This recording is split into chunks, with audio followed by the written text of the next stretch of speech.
नमस्कार दोस्तों EPS 95 pension के ऊपर लगातार हम लोग चर्चा करते आ रहे हैं। हमारे सभी ईपीएस 95 पेंशनर जो है हमसे जुड़े हुए हैं। आज हम सब यहाँ सिर्फ अपने अधिकारों के लिए नहीं बल्कि अपने आत्मसम्मान और भविष्य की सुरक्षा के लिए जो है ईपीएस 95 पेंशन बढ़ोतरी को लेकर चर्चा करते हैं। ईपीएस 95 पेंशनर ने अपनी जीवन की मेहनत और खून पसीना इस देश की तरक्की में लगाया है, लेकिन आज सरकार और ईपीएफओ ने हमें हाशिए पर डाल दिया है। हाशिए पे दोस्तों अब यूँ कहें कि सरकार ने जिस प्रकार अपने वादे बदले हैं, सरकार ने बार बार अपने वादे किए, संसद में घोषणाएं की, लेकिन ज़मीनी हकीकत यह है कि आज भी लाखों पेंशनर को केवल 1000 या 2000 की पेंशन मिल रही है।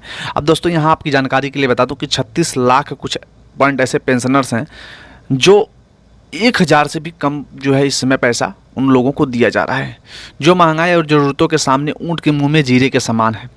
संसदीय समिति, सुप्रीम कोर्ट और पेंशनर्स की यूनियन ने बार बार न्यूनतम पेंशन 7500 और महंगाई भत्ता लागू करने की मांग कर रही हैं, लेकिन सरकार सिर्फ जो है आश्वासन देकर टालमटोल कर रही है। और ये टालमटोल अभी से नहीं हो रहा है दोस्तों, अगर आप देखोगे तो धीरे धीरे आज 9 से 10 साल होने को हो गए, और ये लगातार क्रम वाइज क्रम हर एक साल जो होता है ऐसा होता है कि अभी नहीं हो रहा है तो ये बढ़ोतरी जो है बजट के समय की जाएगी, बजट के बाद चुनाव आ जाता है तो चुनाव के बाद हो जाएगी। इस प्रकार से क्रम वाइज क्रम चलता रहता है। हर 3 महीने बाद ऐसी होती घोषणाएं होंगी, फिर 3-3 महीना करके साल में 4 बार ऐसा लगता है कि अब घोषणाएं होने वाली हैं, उसके बाद हर बार जो है टाल दिया जाता है। वही इस बार भी जो है सरकार करने की मंशा दिख रही है उसकी, लेकिन हम ईपीएफओ से कहेंगे कि जो हमारे पैसों का वर्षों तक इस्तेमाल करता रहा है ईपीएफओ, लेकिन जब हमें हक देने की बारी आई है तो खर्चों का बहाना बनाकर पीछे हट रहा है। सुप्रीम कोर्ट ने भी साफ कहा है कि पेंशनरों को हायर पेंशन मिलनी चाहिए, फिर भी ईपीएफओ और सरकार दोनों आदेशों की जो है वो अनदेखी कर रहे हैं।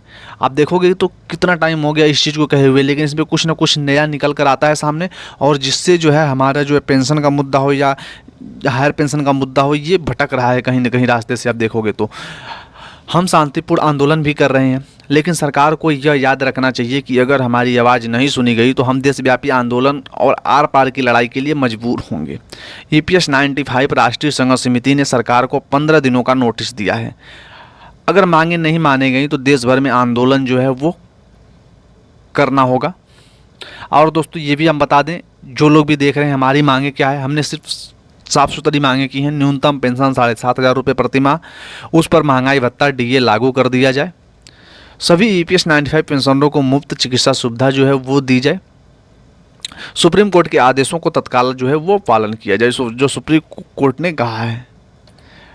अगर सरकार और ईपीएफओ ने अब भी हमारी आवाज़ नहीं सुनी तो हम लोकतांत्रिक तरीके से अपना हक लेकर रहेंगे। आज आपका समय है, कल हमारा भी आएगा, ये मत भूलिए।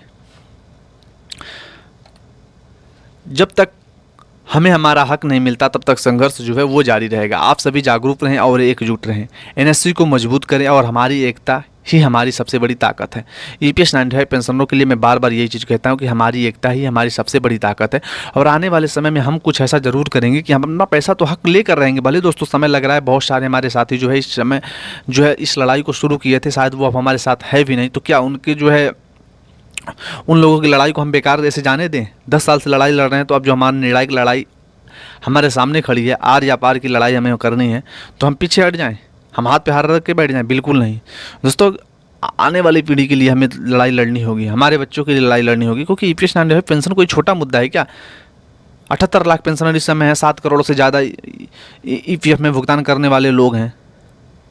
हम क्या छोटे लोग दिखते हैं? हम लोगों को हमारा हक नहीं मिलना चाहिए? हम लोग गरीब से रेडी से आते हैं, सभी लोग बुजुर्ग लोग हैं। इस समय तो सरकार को भी ध्यान देना चाहिए कि जिस प्रकार से वो वादे करती है, मुकरती है, ये बिल्कुल वही है ना, नेताओं का कोई भरोसा नहीं होता, चाहे वो कोई किसी भी पार्टी का हो। हर कोई अपना समय के साथ रंग बदल देता है, और वही हमारे ईपीएस 95 पेंशनरों के साथ भी हो रहा है। तो यही गुजारिश होगी कि हमारे ईपीएस 95 पेंशनरों का साथ ढंग से दिया जाए और हमें मजबूत किया जाए। हमारे ईपीएस 95 पेंशनर जो इस समय रोड पे खड़े हैं, उनको कोई संभाल सकता है तो सरकार ही संभाल सकती है।